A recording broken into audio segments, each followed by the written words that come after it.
بسم اللہ الرحمن الرحیم رب اشرح لی صدری ویسر لی امری واحلل عقدۃ من لسانی یفقہوا قولی۔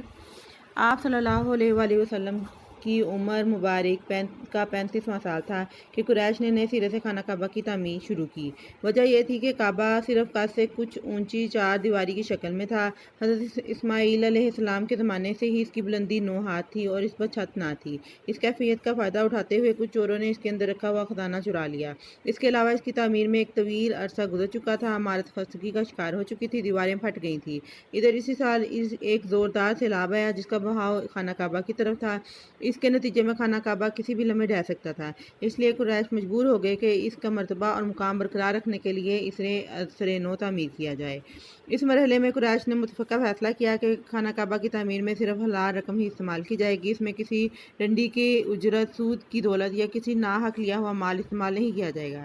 جب حجرہ اسود تک بلند ہو چکا تو یہ جھگڑا اٹھ کھڑا ہوا کہ حجرہ اسود کو اس کی جگہ رکھنے کا شرف اور امتیاز کسے حاصل ہو۔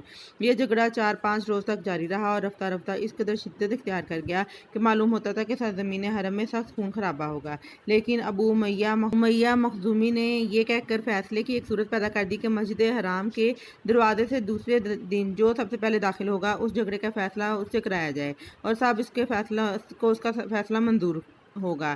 تمام قبائل نے یہ شرط منظور کر لی۔ اللہ کی مشیت کے اس کے بعد سب سے پہلے رسول اللہ صلی اللہ علیہ وسلم تشریف لائے۔ لوگوں نے آپ صلی اللہ علیہ وسلم کو دیکھا تو چیخ پڑے کہ یہ امین ہے، ہم ان سے راضی ہیں، یہ محمد صلی اللہ علیہ وسلم ہے۔ معاملے کی تفصیل معلوم ہونے کے بعد آپ صلی اللہ علیہ وسلم نے ایک چادر طلب کی، بیچ میں حجرہ اسود رکھا اور جھگڑنے والے قبائل کے سرداروں سے کہا کہ آپ سب حضرات چادر کا کنارہ پکڑ کر اٹھائیں۔ انہوں نے ایسا ہی کیا۔ جب چادر حجرہ اسود کے مقام تک پہنچی تو آپ صلی اللہ علیہ وسلم نے اپنے دست مبارک سے حجرہ اسود کو اس کے مقام پر رکھ دیا۔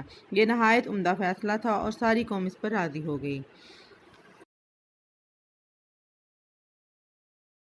کہ حسنہ کی بلندیوں پر فائز کیا ہے۔ یہ ہے قرآن مجید۔